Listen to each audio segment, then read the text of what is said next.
One of the Maritimes' most popular ghost stories is the tale of a cursed, eternally burning ghost ship haunting the waters off of the northern coast of New Brunswick. This ghost story is an extremely popular tale in New Brunswick even today, and I've gotten far more requests to do an episode examining what is and is not real about that fire ship than any other topic. So, to celebrate the second birthday of the Backyard History Podcast, by popular demand, here is the true story of the ghostly fire ship of the Baie de Chaleurs. You're listening to Backyard History, the hidden stories that happened in your own backyard, the podcast version of the weekly history column running in newspapers across the Maritimes, with your host and author, Andrew McLean.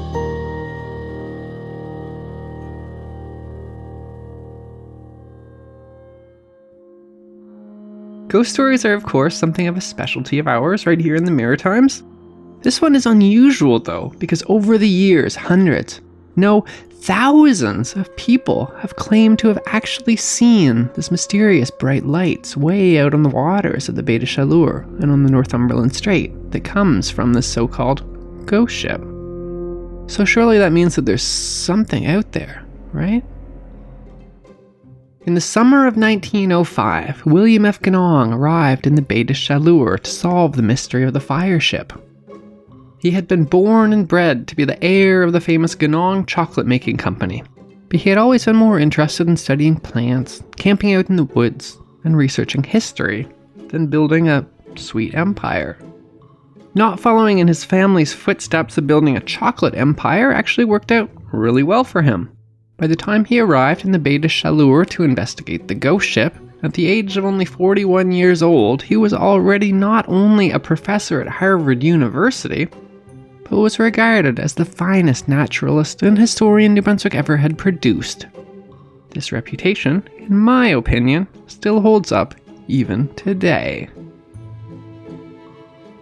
Ganong would later publish his findings into his investigation into this mysterious fire ship in the scientific journal called Bulletin of the Natural History Society, in which he wrote, "Until a short time ago, I regarded the fire ship as pure fiction, with no basis other than the proneness of humanity to see wonders where they are expected, or where others say they exist. But as a result of 2 visits to the Baie de Chaleurs, during which I questioned many residents on the subject, I have had to change my opinion. And I now believe that there is really some natural phenomenon in that region which manifests itself in such a way to be imaginable as a vessel on fire." William F. Ganong would probably be offended at me kind of portraying him as a bit of a ghost hunter here, though. He didn't believe in ghosts, calling them weird fantasies, which are preferred to truth even by grown-up persons. Yet there he was, up in the Baie de Chaleurs, investigating a ghost story about an ancient sailing ship that could be seen, always on fire, burning eternally, in full sail out on the waters of the Baie de Chaleurs. He was disturbed that he heard reports from countless people claiming to have actually seen this particular ghost ship, in whose word I have absolute confidence. Here is that old ghost story, told to you just like how I heard it back when I was a kid up on New Brunswick's North Shore, right next to the Baie de Chaleurs. More than 500 years ago, back in the very earliest days of Europeans coming to North America, a fleet of 3 ships left Portugal, heading towards a newfound land.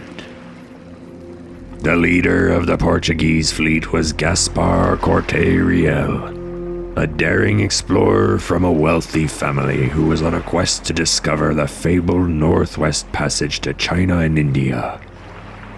Gaspar Corte Real embarked on a treacherous journey with his 3 ships, venturing further and further across the Atlantic Ocean into the unknown, encountering dense fog, howling winds, and frigid waters. As days turned into weeks, fear and uncertainty gripped the crew. They became disoriented in the relentless mist, and their supplies dwindled. After what must have felt like an eternity in the vastness of the Atlantic Ocean, they spotted land. This was a new and unfamiliar land filled with fresh water, trees, and plentiful fish. Then they encountered people. The first meeting with the mysterious people who called this land home actually went quite well. The local people were quite interested in goods the strange visitors had and wanted to trade. This was good news for Gaspar Corte-Real. Since he had sailed across the Atlantic to this land he was sure was either China or India, precisely to trade for these people's fine silks and expensive spices. But it turned out that these people did not have the goods to trade that Gaspar had anticipated. Where were all the expensive Indian spices? Where were all of the fine Chinese silks that commanded such large sums of money in European markets? The Portuguese began to realize that perhaps they were not in Asia after all. Furious at this failure to find the Northwest Passage to India, Gaspar Corte-Real decided he was not going to sell goods to the indigenous people, rather he was going to sell the indigenous people. He kidnapped dozens of people to be sold as slaves back in Portugal and began to prepare to set sail for home. As Gaspar Corte-Real's ship pulled up anchor, an indigenous military force appeared, determined to free their friends and family members and exact revenge. As the Portuguese set their sails, the war canoes drew closer. 2 of the Portuguese ships escaped, but the canoes caught up to Gaspar Corte-Real's flagship.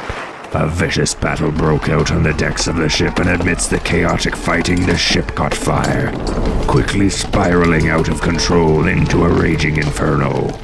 As the sailors jumped from the flaming ship to their deaths in the frigid waters below, they vowed to haunt these waters for 1,000 years. Ever since, still to this day, 500 years later, countless people throughout the Baie de Chaleurs and the Northumberland Strait have seen that Portuguese ship belonging to Gaspar Corte-Real, still engulfed in flames, still sailing those waters. William F. Ganong didn't believe in ghosts, but before departing Harvard for the Baie de Chaleurs, he examined the history behind the story we just heard, and he was forced to admit that it was something with a fact basis. Gaspar Corte-Real was in fact a real person, and that ghost story included several historical truths. In the year 1500, only 8 years after Christopher Columbus arrived off the shores of North America, and only 2 years after Cabot first set foot in Newfoundland, Gaspar Corte-Real set sail to claim some of that new found land for his country of Portugal. He did in fact kidnap 57 indigenous people who were indeed brought back to Portugal and sold as slaves. However, any kind of Portuguese connection with the Baie de Chaleurs is distinctly less clear. Going by the descriptions the Portuguese left behind of the clothes worn by the people they kidnapped, victims were likely Inuit from Labrador and Beothuk from Newfoundland. In fact, there really isn't any evidence that Gaspar Corte-Real made it as far as New Brunswick after all, let alone to its most northern tip. Most of his time over here was spent in Newfoundland.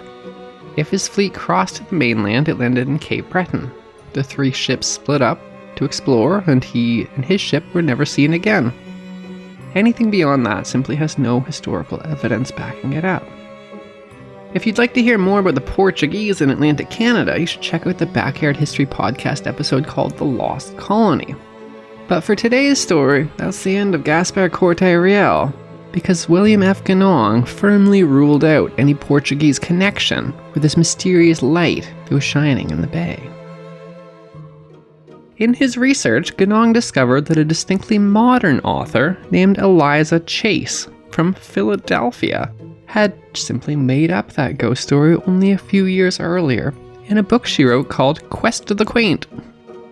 Eliza Chase thought that she had a recipe on her hands for a bestseller, All she had to do was combine one part of the real tale of a mysterious light on the Baie de Chaleurs with one part of a real mysterious disappearance of an early explorer, stir in a fictional tale of a rightful indigenous vengeance on a people who did them wrong, and then bake it together into a scary ghost story that she pretended was a real story, and it was sure to come out as a hit book.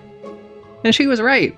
Her book became a bestseller in both America and Canada, and the story she invented became the most popular version of the explanation for the mysterious lights in the bay, even today. Digging deeper though, Ganong found that wasn't the only ghost story circulating about what might have been the cause of the mysterious lights on the Baie de Chaleurs. He sighed at all the spectral stories to explain the curious lights, writing, These imaginative writers who have visited the Baie de Chaleurs have seized upon the story of the fireship as a rare treasure, and adding to the wildest local tales sundry fanciful imaginings of their own, with embellishments of banshees and pirates, or picturesque historical personages, which are preferred to truth. The important thing for William F. Ganong when he made his trip up there, though, is that there was simply a very mysterious, real light floating around in the Baie de Chaleurs. Ghost story or not, he wanted to get to the bottom of it. When he arrived, he visited the towns along that bay, quickly discovering that the great majority of residents in the region say that they have seen it at one time or another.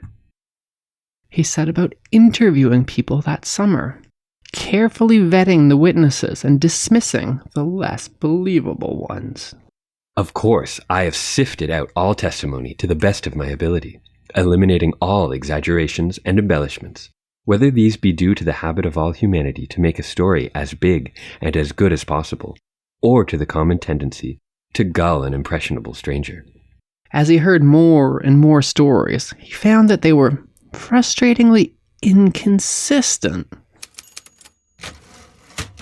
Captain Turner of Riverside, Albert County, a clear-headed sea captain, told me, in answer to my mention of the fireship as a freak of the imagination, that he himself had seen it and hence knew it to exist. I was told by a lady in whose word I have absolute confidence that her attention was attracted one night to a light off Caracat, which looked so much like a vessel afire that she supposed it to be one of her husband's schooners, and called him in alarm, only to find it was the fireship. Mr. James Harper, a prominent resident of Miscou, told me he had seen it in the winter, on the ice. It kept rising and falling, dying down to very small, scarcely visible flame, then rising slowly into a column looking 30 feet high. Mr. Robert Wilson of Miscou, who sails much on Baie Chaleurs, tells me he has seen the fireship, or as he calls it, the burning ship, several times. On a very dark night, the light appeared ahead, and finally he came near, passed within 100 yards to windward of it, so that he saw with perfect clearness. It was somewhat the shape of a half moon, resting on the water, flat side down, or like a vessel on the water, with a bowsprit but no masts, all glowing like hot coal. He has seen it other times. Sometimes it looks like a ship, sometimes not, and sometimes it vanished while he was watching it. Usually it is dancing or vibrating. Mr. McConnell, keeper of the light at Miscou Gully, tells me that he has seen the fireship about 2 miles away. But it did not look to him like a ship, but more like a big bonfire. Mr. Andrew Wilson has also seen it, when it resembled a whaleboat, not a ship. Mr. Jas Bruno and Mr. Ed Vibert, both of whom sail much on the bay, tell me that they have never seen it and do not believe in its existence. So much for local testimony. William F. Ganong wrote in his reports, before packing up and heading back to Harvard University, having not only failed to solve the mystery, but also having grown increasingly annoyed by it. Back when he was in Harvard, though, when he complained to one of his colleagues, Dr. J. Orrin Green, who was an extremely respected medical professor, about the unhelpful witness accounts, much to his astonishment, Dr. Green revealed that he too had once seen a curious light up on the Baie de Chaleurs.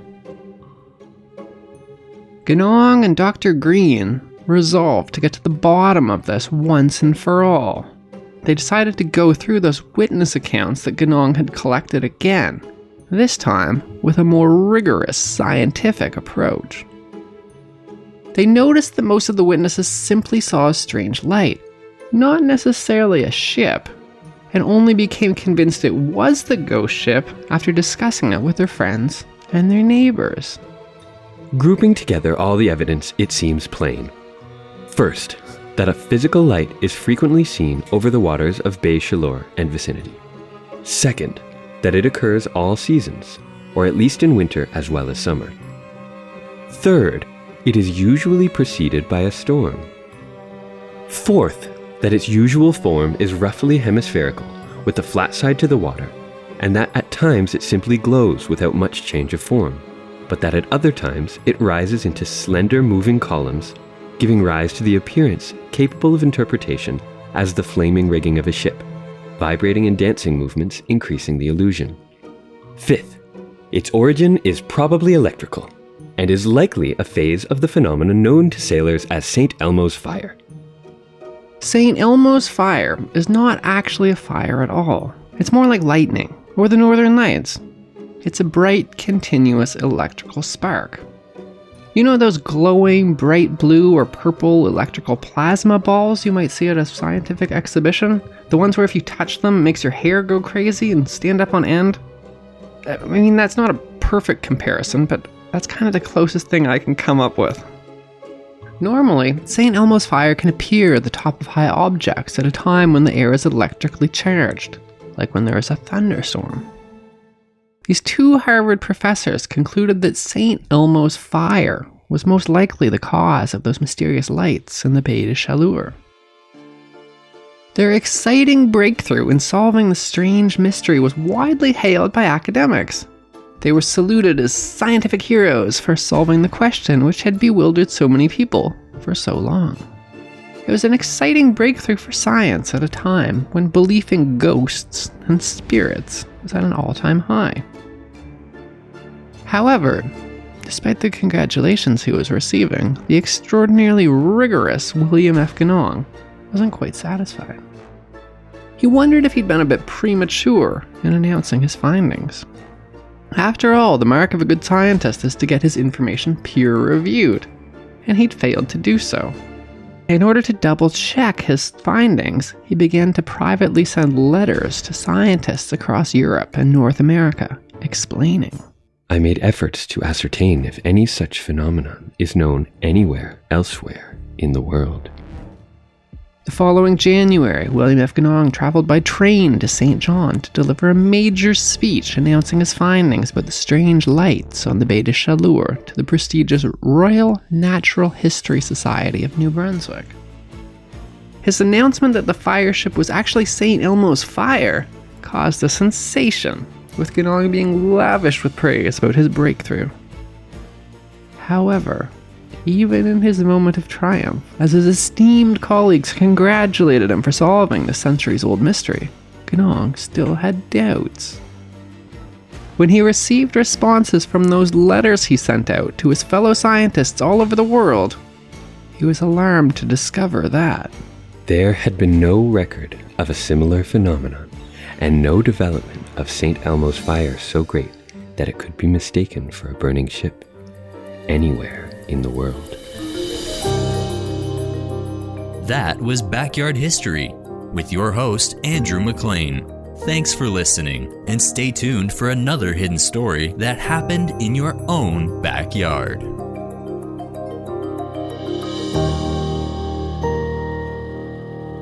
Produced by Jordan Lozier.